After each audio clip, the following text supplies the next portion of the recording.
1945. The war in Europe was over. Soviet troops stood atop the ruins of Berlin, the red flag raised over the Reichstag. Among the wreckage, one machine had followed them from the icy plains of Stalingrad to the heart of the Third Reich, the T-34 tank, with its sloped armor, wide tracks, and thunderous diesel roar. The T-34 had become more than just a weapon. It was a symbol. It had broken sieges, rolled through shattered cities, and pushed the Wehrmacht back across a continent. By the end of the war, the Red Army possessed over 50,000 of them. They were stationed in every theater from the Baltic coast to the Carpathian Mountains. For many Soviet soldiers, the tank was both fortress and home. But victory brought a new question. The war was done. What now? No army, not even one as vast as the Red Army, could maintain tens of thousands of tanks in peacetime without purpose. Some were damaged beyond repair, burned out in the streets of Berlin or abandoned in muddy fields. Others remained intact, parked in formation, engines silent, waiting for orders that would never come. The T-34 had earned its place in history, but history was not done with it. From here, its journey would take unexpected turns across borders, into revolutions and into memory. One fact is certain: the war ended. But the T-34 kept moving. Before it became the backbone of the Red Army, the T-34 was born in secrecy and necessity. In the late 1930s, as tensions rose across Europe and Asia, Soviet engineers at the Kharkiv locomotive factory were tasked with creating a new kind of tank, one that could survive the next war. What emerged in 1940 was revolutionary. The T-34 introduced sloped armor, allowing shells to deflect rather than penetrate.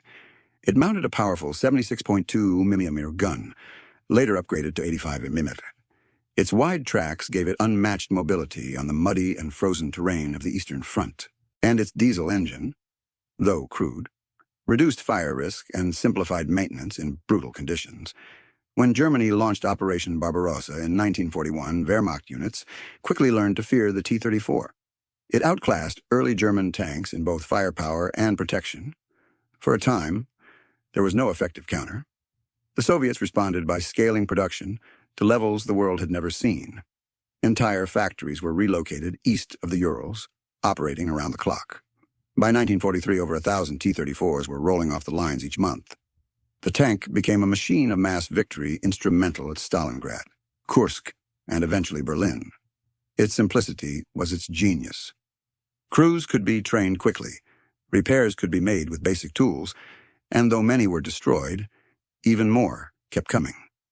By the time of Germany's surrender in 1945, the T-34 had become not just a tank, but a symbol of Soviet resilience, industrial might, and battlefield dominance. But with peace on the horizon, the Red Army faced a new challenge. What do you do with a tank designed only for total war?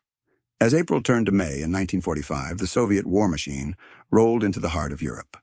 The last major battles of the Second World War were unfolding in Berlin, Prague, and the outskirts of Vienna. The T-34 led the way, its presence as familiar to Red Army soldiers as the sound of artillery in the distance. When Germany surrendered, Soviet armored units did not simply disappear. Thousands of T-34s remained stationed across newly occupied territories: Poland, Czechoslovakia, Hungary, Romania, and Eastern Germany. With combat halted, the Red Army shifted from conquest to control. The first step was triage.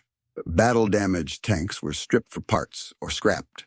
Some had been knocked out in cities and forests, too burned or wrecked to move. Others had minor damage easily repaired in field workshops or rail-shipped back to Soviet territory. Soviet command issued orders to classify remaining tanks. Operational vehicles were grouped and redeployed as occupation forces. Those deemed outdated or redundant were sent to storage depots. In some cases, older T-34-76 models were retired entirely in favor of the newer T-34-85s. By mid-1945, the Red Army was beginning a quiet transition from wartime to post-war doctrine. But the T-34 was not retired. Instead, it was adapted. In the tense, uncertain early days of Soviet control in Eastern Europe, these tanks served not only as weapons, but as symbols of power.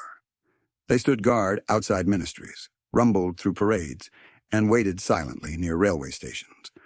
The war was over, but the armored columns remained, marking a new kind of front to political, not military. Between 1945 and 1949, the T-34 transitioned from battlefield instrument to geopolitical tool. The Soviet Union, consolidating its influence across Eastern Europe and Asia, began using its armored reserves not just for defense, but for diplomacy and deterrence. In the newly formed satellite states of the Eastern Bloc, T-34s appeared quickly. Poland, Hungary, Bulgaria, and Romania received hundreds of the Soviet tanks, bolstering their fledgling post-war armies. While presented as fraternal military aid, the real purpose was strategic. These tanks ensured that pro-Soviet regimes could maintain control, both against outside threats and internal unrest. In 1948, as the Korean peninsula fractured along ideological lines, the Soviet Union quietly began supplying T-34-85s to the North Korean People's Army. These tanks would later play a pivotal role in the opening phase of the Korean War, overwhelming South Korean forces in the summer of 1950. Closer to home, the Red Army retained thousands of T-34s in garrisons across East Germany. Some were operational. Others were mothballed, stored in hangars or rail yards, awaiting possible future use. Soviet military parades in Moscow featured columns of T-34s, freshly painted and meticulously maintained, reinforcing their image as guardians of the victory. In propaganda posters, the T-34 became mythologized not just a machine, but a monument to Soviet sacrifice and triumph. Yet even amid celebrations, a practical truth loomed. The tanks were aging and the battlefield was changing. Still, for the Soviet Union, the T-34 remained too valuable to discard. Its next chapter would take it far beyond the borders of Europe. In the opening years of the Cold War, the Soviet Union looked beyond its immediate borders. Alongside advisors and rifles, it began exporting tanks, starting with the battle-tested T-34. What began as a war machine had become a cornerstone of Soviet foreign policy. By the early 1950s, T-34s were rolling off transport ships in Asia, Africa, and the Middle East. They arrived in crates, by rail or on flatbed trucks, often accompanied by Soviet technicians and training teams. Officially, they were tools for self-defense. In practice, they were instruments of ideological alignment. In the Korean War, T-34-85 spearheaded North Korea's invasion of the South in June 1950. For weeks, they dominated the battlefield. American and UN forces, caught unprepared, struggled to respond. Only with the arrival of heavier U.S. tanks and air superiority did the tide shift. Elsewhere, Soviet-supplied T-34s appeared in conflicts from the Sinai to Southeast Asia. Egypt used them in the 1956 Suez Crisis. Cuba deployed them during the Bay of Pigs. North Vietnam relied on them for armored support in early stages of the conflict. But the T-34's role wasn't limited to foreign wars. Inside the Eastern Bloc, it became a tool of suppression. In Hungary, during the 1956 uprising, Soviet T-34s returned to the streets not against Nazis, but civilians. 12 years later, tanks of the same model entered Prague in response to the Prague Spring. The tank's reputation was reshaped. It was no longer just a liberator, but a symbol of control. The same machine that once stood against fascism was now used to enforce a different kind of order. As the decades wore on, the T-34's destiny fractured. No longer the cutting edge of armored warfare, it found new life in unexpected roles, some as warriors, others as monuments, and many as forgotten relics of a bygone age.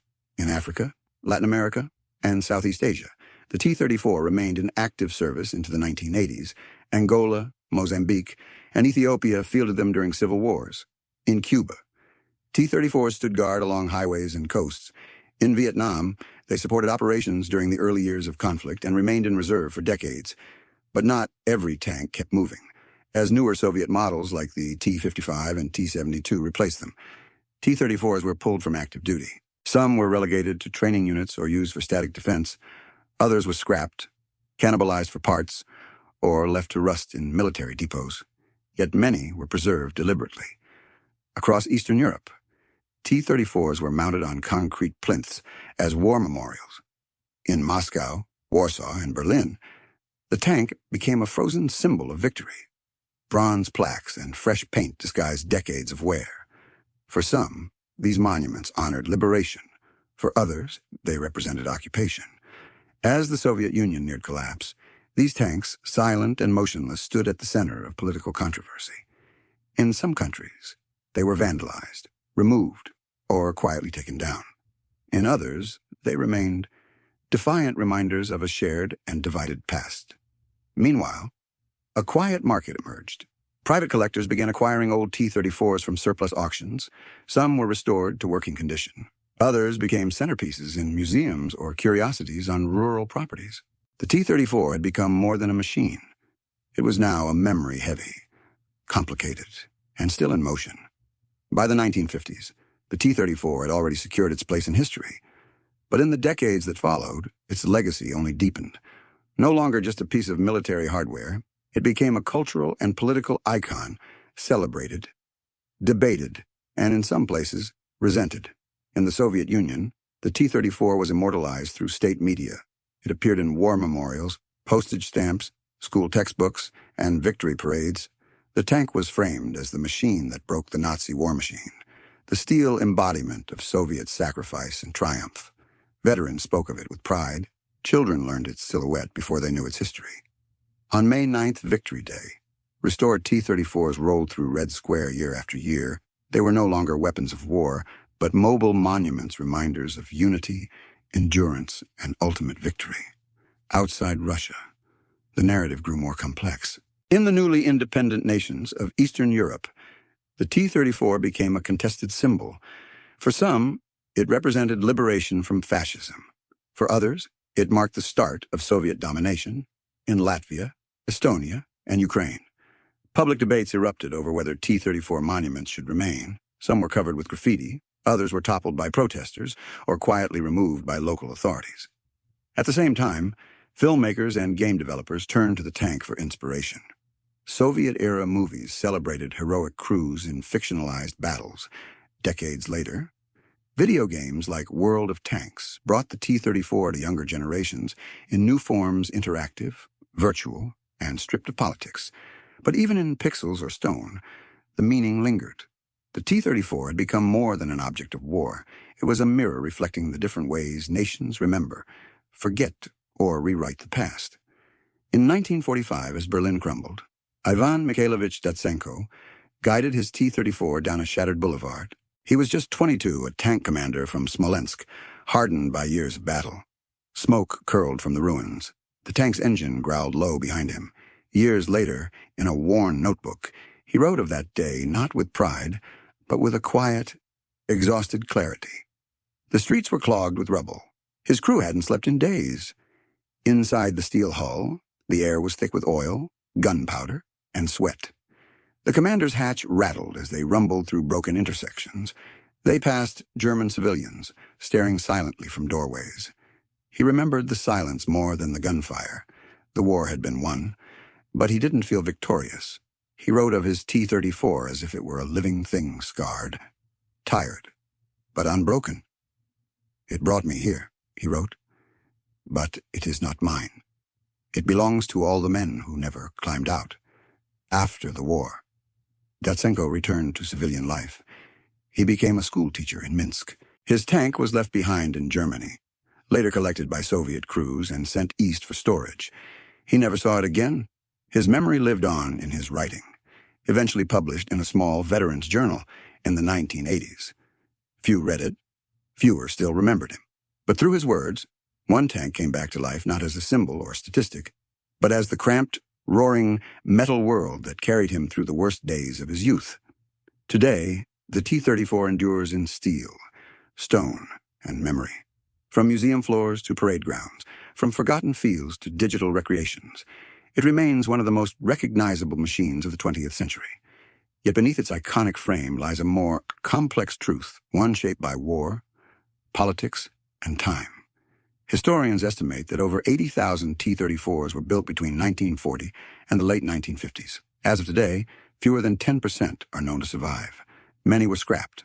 Others were lost in combat, buried in forests, lakes, or forgotten depots. Some still rest under layers of dust in old military bases across former Soviet territories.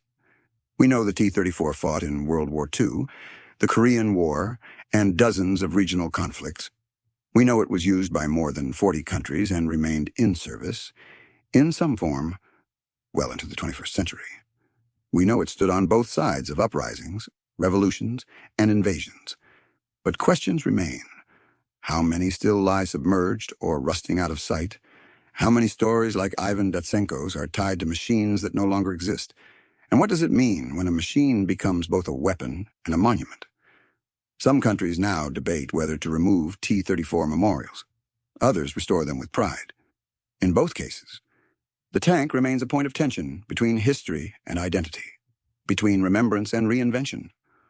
One fact is certain: the T-34 was never just a tank. It was and is a symbol. The truth remains, while the war has ended, its echoes continue to travel on armored tracks.